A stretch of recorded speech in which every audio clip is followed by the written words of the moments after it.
Hello student, how are you all? My name is Raksha Bhatt, your biology mentor. Today I am going to start chapter number 1. Name of the chapter is The Living World. Okay, beta, the journey of biology is very beautiful journey. Okay, biology is a very interesting subject. कि जितना ध्यान दोगे उतना आपको definitely learn हो जाएगा बेटा. So let us start. First, living world. Do you know what is living thing? What is non-living thing? Tell me. Anybody knows? Yes, living thing can move. Non-living thing cannot move. Okay, clear? Living thing can grow. Okay, जब आपका born हुआ था आप इतने ही थे, इतने बच्चों थे छोटे छोटे. अब देखो कितने बड़े हो गए आप. मेरी देखो कितनी ग्रोथ हो गए. समझ में आया? तो भाई living thing can grow. They increase in their size, okay, in their mass, but non living things such as pen can not grow. देखो this is non living thing. Okay बेटा, मेरे पास रेड कलर की marker है. 1 week के बाद क्या उसके नंबर इंक्रीज हो गए? 2 हो जाएंगे अपने आप? कभी नहीं. ओके, स्कूल के अंदर बेंच पे बैठते हो, आज एक बेंच है, 1 मंथ के बाद 2 बेंच हो जाती है अपने आप? नेवर. ओके बेटा, clear? So first, growth is the property of living thing. Okay, तो let us start. Unique characteristic of living organism. कि भाई कौन कौन से कैरेक्टरिस्टिक है जो लिविंग ऑर्गेनिज्म को नॉन लिविंग थिंग से अलग करते हैं. ओके, तो हमें वो डिटेल में स्टडी करना है बेटा. This is very important and very easy chapter. Okay बेटा, एकदम ध्यान देना, एंजॉय करके हमें लर्न करना है बेटा. ओके, तो फिर first characteristic is growth. Growth means increase in size, increase in body mass. Okay, when we born our size is like this. जब हमारा जन्म हुआ था तो हम कितने छोटे थे आपको पता है? कोई इतना बड़ा था भाई? नेवर, कभी नहीं हो सकता, अदरवाइज मामा की बैंड बज जाती. ओके बेटा, the size of newly born baby is always like this. Okay, slowly and slowly after 1 month, 1 year, 2 year, okay, their length increases, their weight increases. Okay, means बच्चे का ग्रोथ अच्छा हो रहा है. क्लियर? ओके, तो भाई देखो हमारी साइज, हमारी लेंथ अलग अलग है, हमारी हाइट अलग अलग है, हमारा वेट भी अलग अलग है. It is due to growth. Okay बेटा, so first characteristic is growth. Second is reproduction. Living organism can reproduced. Okay बेटा, देखो ग्रैंडफादर ग्रैंडमदर ने रिप्रोडक्शन किया तो हमारे फादर प्रकट हुए. फादर मदर ने रिप्रोडक्शन किया तो आप दुनिया के ग्रेट साइंटिस्ट प्रकट हो गए. मीन्स आप, है ना बेटा? क्लियर? तो भाई reproduction is a characteristic of living organism. Okay, जो लिविंग ऑर्गेनिज्म है वो अपने नंबर इंक्रीज करता है by the method known as reproduction. Clear beta? Okay, third characteristic is metabolism. What is metabolism? Tell me. सबको सब कुछ पता है. Okay, बोलो चलो. What is metabolism? Whatever food we eaten, it is digested into our body. Okay, suppose हमने क्या खाया? हमने राइस लिया, चपाती ली, तो भी बॉडी के अंदर उसका क्या होगा बेटा? In stomach and small intestine it undergo digestion. Okay, by the action of variety of enzymes. Okay बेटा, in rice and chapati complex carbohydrate is present. Starch present होता है बेटा. ओके, स्टार्च में से सीधा एनर्जी नहीं फॉर्म होती. तो first the complex organic compound present in food undergo breakdown. उसका क्या होता है बेटा? ब्रेकडाउन होता है. That method that is known as catabolism. आगे आएगा, डिटेल में होगा, डोंट वरी. कि भी पहले तो बॉडी के अंदर फूड का ब्रेकडाउन होता है. Okay, during this breakdown complex compound is converted into simpler compound. मैं आपको समझाती हूँ कि whatever food we eaten, this food having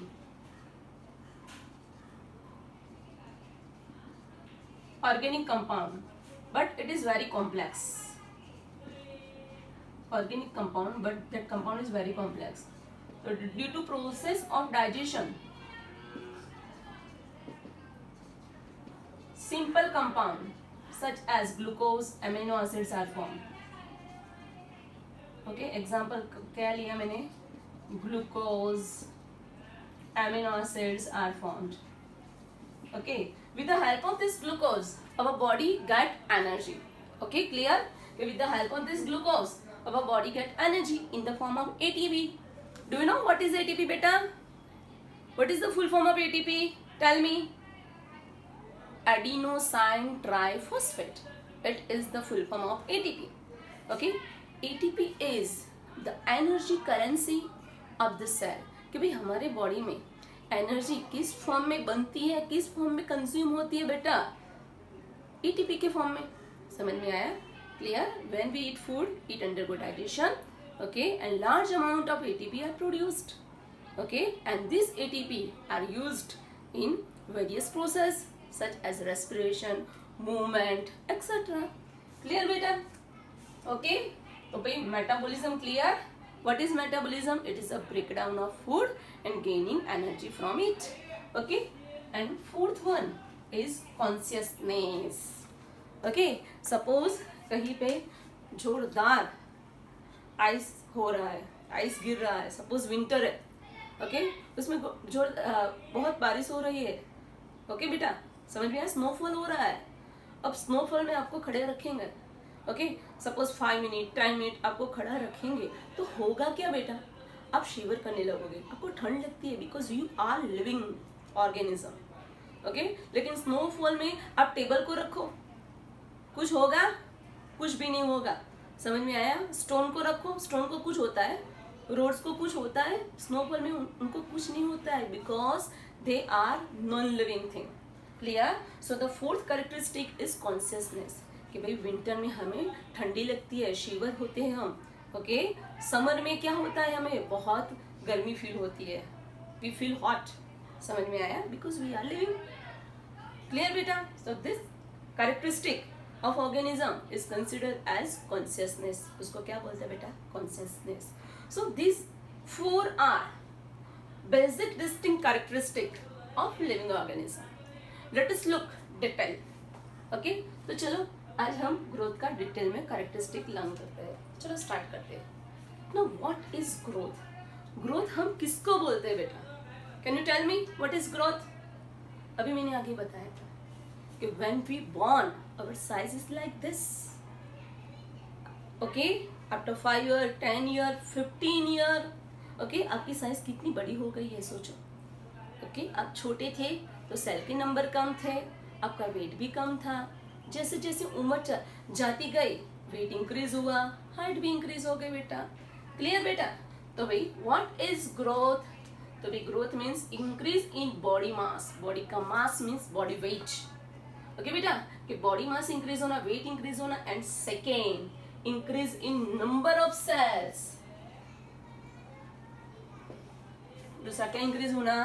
कि भाई बॉडी के जो सेल्स है उसके नंबर्स भी इंक्रीज होना. That is known as growth. समझ में आया? वेट भी बढ़ना चाहिए और सेल के नंबर भी इंक्रीज होने चाहिए. Clear? Okay, now multicellular organism growth takes place by cell division. Okay, कि भी ग्रोथ किसके थ्रू होता है मल्टीसेल्युलर ऑर्गेनिज्म में? It takes place by cell division. Do you know what is cell division? पता है बेटा? What is cell division? Look here, this is our cell, this is nucleus, and this is cell membrane.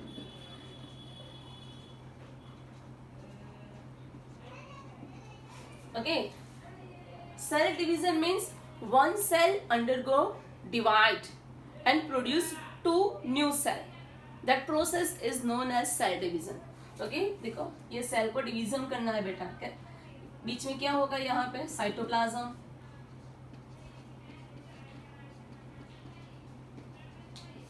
Okay, this is normal animal cell, okay, which is covered by cell membrane and they are having developed nucleus. This is eukaryotic cell. What is eukaryotic cell? Eu means well develop. देखो eu का मतलब क्या है, eu का मतलब है well develop. Then karyote, we all are eukaryotic, we all are eukaryotic. Why? Because our cell having well developed nucleus. कैरियोट का मतलब है न्यूक्लियस। समझ में आया कि हमारा न्यूक्लियस वेल डेवलप है, मतलब nucleus is covered by nuclear membrane. Nucleus के सराउंडिंग में क्या प्रेजेंट होगा बेटा, न्यूक्लियर मेम्ब्रेन। समझ में आया। And other membranous organelles are also present. Can you give me example of membranous organelle?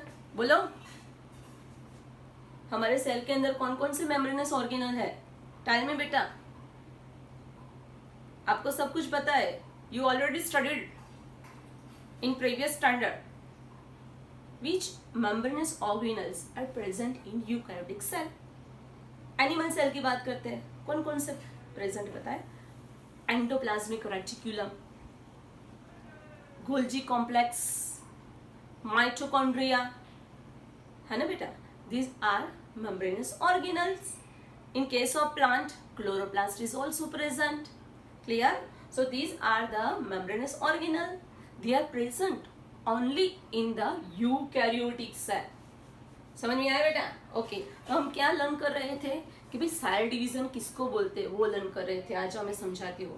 Okay, तो भाई we all are eukaryotic cell. अब आपको पता चला यूकैरियोटिक सेल किसको बोलते हैं, the animal which having well developed nucleus, they are known as eukaryotic.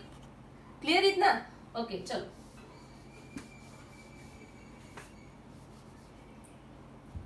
कि भाई ये सेल ने सोचा कि मुझे सेल डिवीजन करना है, तो क्या करेगा, क्या सेल सीधा डिवाइड हो जाएगा, नहीं, फर्स्ट न्यूक्लियर डिवीजन अकर, ये सेल है उसका न्यूक्लियस का डिवीजन होगा।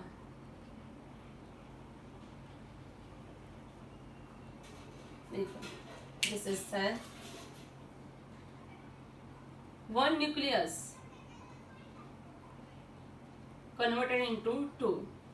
ओके, कि भाई here nuclear material get double, कि उस पता चले कि उसको डिवाइड करना है, तो उसका जो न्यूक्लियर मटेरियल होता है, डीएनए, क्रोमोसोम, वो सब डबल हो जाते हैं बेटा। हमें पता है कि हम जब जॉइंट फैमिली में रहते हैं तो घर के अंदर एक टीवी, एक फ्रिज, वो सब कुछ होता है, सब कुछ किचन का सामान भी एक घर के लिए होता है। अब जब अलग अलग रहते हैं, ओके, तब क्या होते हैं, दो टीवी चाहिए, दो फ्रिज चाहिए। सेम हियर कि भाई one cell having limited material, but when this cell decide to divide, then they synthesize nuclear material. जितने भी न्यूक्लियर मटेरियल था वो डबल कर दिया। समझ में आया? क्लियर? तो फर्स्ट न्यूक्लियर डिवीजन अकर, ये क्या हुआ बेटा, न्यूक्लियस का डिवीजन हो गया। This is nuclear division. After nuclear division, nuclear division का दूसरा नाम क्या है, कैरियोकाइनेसिस। एमसीक्यू के लिए most important question, what is karyokinesis? What is karyokinesis? It is the division of nucleus, it is known as karyokinesis. Okay, अब क्या होगा कि बाहर जो साइटोप्लाज्म है ना, उसका भी डिवीजन हो जाएगा। ओके, तो भाई दैट प्रोसेस, देखो अब साइटोप्लाज्म डिवाइड हो गया। That cytoplasm is divided into two daughter cells. Okay, cytoplasm का भी डिवीजन हो गया। That process is known as cytokinesis. What is cytokinesis बेटा? Division of cytoplasm. Okay, clear? This entire process is known as cell division. ये process को हम क्या बोलते हैं बेटा? Cell division. ये किसका सेल डिवीजन था? एनिमल सेल का। किसका था बेटा? Animal cell. ओके, कि भाई in animal cell when cell decide to divide, they first synthesize all the nuclear material in double amount, then cytoplasm gets separated and two daughter cells are formed. Okay, ये क्या बने बेटा? Daughter cell बन गए. Clear? तो ये line clear हो गई बेटा कि भाई multicellular organism growth takes place by cell division, where is in plant growth takes place throughout the life span. देखो प्लांट में ग्रोथ की कोई लिमिटेशन नहीं है बेटा. हमारी बात कर रहे हैं तो देखो हमारे 20 इयर्स तक हाइट बढ़ती है. आफ्टर 20 इयर्स हाइट नहीं बढ़ेगी, फिर साइज बढ़ेगी, ऐसा ग्रोथ होगा. समझ में आया? क्लियर? ओके कि भाई in animals growth takes place up to certain age तक ही ग्रोथ होता है. But in case of plant growth takes place throughout that life span. उसमें कोई लिमिटेशन नहीं है. Important point. क्लियर? तो भी plants and animals both are multicellular organism and उसके अंदर ग्रोथ किसके थ्रू होता है? By the process known as cell division. Clear बेटा? ओके अब बात करते हैं यूनिसेल्युलर ऑर्गेनिज्म की. Can you give me example of unicellular organism? पता है बेटा? बोलो तो. यूनिसेल्युलर ऑर्गेनिज्म का एग्जांपल बोलो फटाफट. Yes, very good. Amoeba, Paramecium, they are example of unicellular organism. Okay, तो भाई Amoeba, Euglena and Paramecium. They are example of unicellular organism. तो भाई उसके अंदर कैसे ग्रोथ होता है? तो भाई in unicellular organism growth takes place by cell division. Okay आपको अमीबा के बारे में पता है, चलो देखते हैं. ओके तो भाई मुझे अमीबा का जो स्ट्रक्चर बहुत पसंद है, बच्चों को भी बहुत पसंद होता है. अमीबा का जो स्ट्रक्चर है ड्रॉ करना वो बिकॉज इरेगुलर है. जो भी डायग्राम ड्रॉ करो वो सच्ची really. This is amoeba, this is nucleus. Okay, amoeba is included in protist. Protist means primitive eukaryotic organism. Okay beta, it is unicellular, it is single celled organism. Okay, now this amoeba decide to divide. Okay, clear? It decide to divide. उसको इच्छा हुई कि चलो हम division करते हैं. तो first क्या करेंगी? This amoeba undergo nuclear division. देखो ये उसका न्यूक्लियस है, ऐसे ऐसे डिवाइड करेगा. पहले तो क्या करेगा? This is pseudopodia. They constrict pseudopodia. वो स्यूडोपोडिया को कॉन्स्ट्रिक्ट करेगी और ऐसे शेप में आ जाएंगी. और उसने क्या किया? Nuclear division. क्या किया? Nuclear division. Okay do you no amoeba is a immortal organism. Immortal organism means उसकी कभी डेथ ही नहीं होती है. मोस्ट इंपोर्टेंट क्वेश्चन, 12th का क्वेश्चन है ये कि amoeba is immortal because natural death of unicellular organism never occur. देखो हम कैसे इमोर्टल है कि एजिंग होती है, ओल्ड एज हो जाता है, बाद में डेथ हो जाती है. लेकिन अमीबा में क्या होता है बेटा? When this amoeba get mature, it is immediately divided into two daughter amoeba. Okay, कि जैसे मैच्योर हो जाती है उसमें से 2 डॉटर अमीबा बन जाते हैं. तो उसमें ओल्ड एज ही नहीं आती है जिससे डेथ हो सके.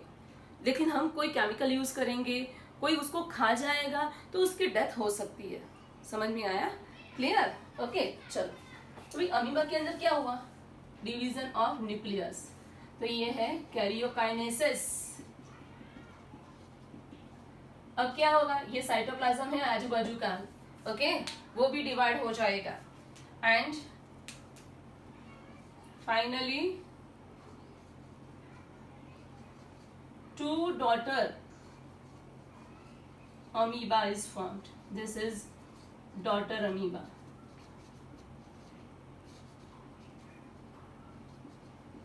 तो ये क्या हुआ बेटा कि ये मैंने अमीबा का सेल डिवीजन दिखाया.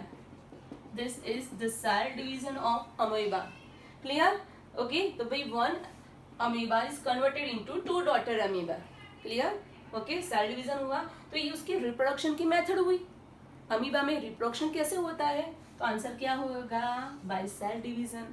समझ में आया बेटा, most important in unicellular organism, ये नीट का क्वेश्चन है, मोस्ट इंपोर्टेंट एमसीक्यू क्वेश्चन, ध्यान रखो बेटा, कि in unicellular organism such as amoeba, euglena and paramecium, growth takes place by cell division and it is one mode of reproduction की एक method है बेटा, क्लियर, क्रिस्टल क्लियर, समझ में आ गया बेटा, एकदम परफेक्ट, वेरी गुड। तो भाई इन यूनिसेल्युलर ऑर्गेनिज्म ग्रोथ किसके थ्रू होता है, सेल डिवीजन के थ्रू, ओके, और वो रिप्रोडक्शन की एक मेथड है। In short what is growth, in short growth means increase body mass of organism, कि कोई भी ऑर्गेनिज्म है उसका बॉडी मास इंक्रीज होना, समझ में आया, it is known as growth. अभी कोरोना वैकेशन चल रहा था, लास्ट 3 मंथ से सब घर पे बैठे हैं, अच्छा अच्छा खाते पीते हैं और साइज बढ़ाते हैं, है ना, बढ़ी है ना सबकी साइज, दैट मीन्स ग्रोथ हुआ है, बॉडी मास बढ़ा है, समझ में आया, क्लियर, ओके, चलो, तो ये था लिविंग थिंग के बारे में।